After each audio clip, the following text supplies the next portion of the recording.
तो दोस्तों स्वागत है आपका हमारे इस वीडियो पे। तो आज से हम लोग शुरू करने वाले हैं एक सीरीज जिसमें हम लोग बताने वाले हैं हमारे बिहार के कुछ माननीय और कुछ महान लोगों के बारे में। महान स्वतंत्रता सेनानी, एक विद्वान और एक सच्चे देशभक्त की कहानी आज हम लोग जानने वाले हैं, जिन्होंने अंग्रेज से भी लोहा लिया और भारत की राजनीति में भी अपना पकड़ बनाया, और ऐसा पकड़ बनाया कि आगे चलकर वो भारत के फर्स्ट राष्ट्रपति यानी कि पहले राष्ट्रपति भी बने।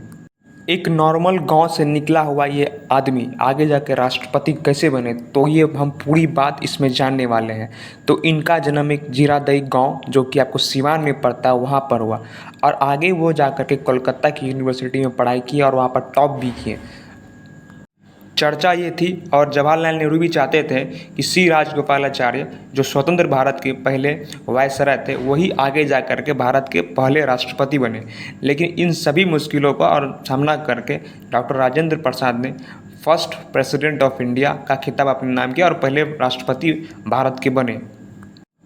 तो राजेंद्र प्रसाद का जन्म आपको 3 दिसंबर 1884 को बिहार के जीरादई गाँव जो कि सिवान में पड़ता है वहीं पर उनका जन्म हुआ था। उनके पिता जो है महादेव साय संस्कृत के महाविद्वान थे, जबकि माँ जो है कमलेश्वरी देवी धार्मिक विचारों वाली महिला थी। मात्र 5 साल की उम्र में ही उन्होंने फारसी पढ़ना चालू कर दिया था।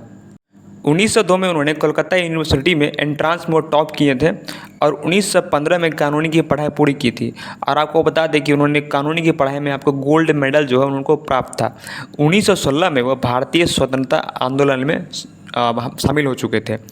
आपको बता दें फिर 1917 में गांधी जी के चंपारण सत्याग्रह ने राजेंद्र प्रसाद को जीवन को पूरा तरीका से बदल दिया।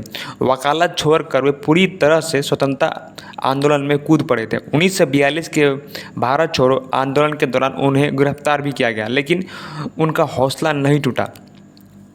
इस पर गांधी जी ने बोला था कि राजेंद्र बाबू, आपके बिना हमारा आंदोलन अधूरा है। तो इसकी प्रतिक्रिया देते हुए राजेंद्र प्रसाद ने बोला था, बापू मैं देश के लिए सब कुछ त्यागने के लिए तैयार हूँ। तो इस प्रकार उनका बॉन्डिंग था महात्मा गांधी के साथ, और आगे चल कर के वो बहुत ज़्यादा जो हमारे देश के लिए जो है काम किए।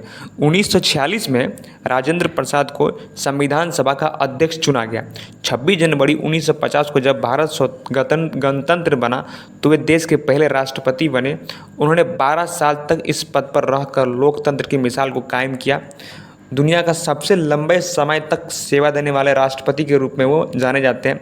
राष्ट्रपति भवन में वेतन कम करवाया। 1962 में भारत रत्न भी उनको जो है मिला। राजेंद्र बाबू सादगी का मिसाल थे। राष्ट्रपति बनने के बाद भी वे साधारण जीवन जीते थे। उन्होंने कभी भी सरकारी गाड़ी का निजी काम के लिए इस्तेमाल नहीं किया।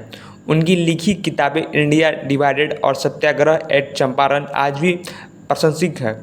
28 फरवरी 1963 को इस महान आत्मा ने अंतिम सांस ली, लेकिन उनके आदर्श आज भी हमें प्रेरित करते हैं।